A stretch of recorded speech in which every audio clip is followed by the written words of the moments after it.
করলা তিতার কারণে অনেকেই করলা ভাজিটা পছন্দ করে না, তবে এভাবে যদি ভাজি করা যায় তাহলে কিন্তু সকলেই খেয়ে আপনার প্রশংসাই করবে। তো এজন্য করলাটা ভালো করে প্রথমে ধুয়ে নিয়েছি, এরপরে বটি দিয়ে পাতলা পাতলা করে এভাবে করলাটা কেটে নিয়েছি।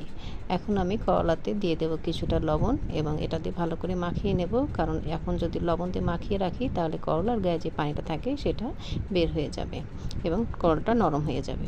এবং এই করলা ভাজি করতে গেলে অবশ্যই বেশ কিছু পরিমাণ পেঁয়াজ কেটে নিতে হবে। এখন আমি চুলায় করলাটা দিয়ে দিলাম, এটাকে শুধুমাত্র তেলের উপরে ভালো করে ভেজে নেব এবং সামান্য একটু হলুদ দিয়ে দেবো। যেহেতু আমি প্রথমে লবণ দিয়ে মাখিয়ে রেখেছিলাম, এখন আর লবণ দিব না, জাস্ট হলুদ দিয়ে ভালো করে এটাকে হালকা ব্রাউন করে ভেজে নেব আগে করলাটা। করলাটা যখন ব্রাউন কালার হয়ে যাবে এবং তেল ছেড়ে দিবে, তখন আমি দিয়ে দেব যে মোটা মোটা করে কেটে রেখেছিলাম পেঁয়াজ, সেই পেঁয়াজগুলো কেটে দেব। পেঁয়াজটা একটু অবশ্যই মোটা মোটা করে কাটবেন এবং একটু কাঁচামরিচ দিয়ে দিলাম।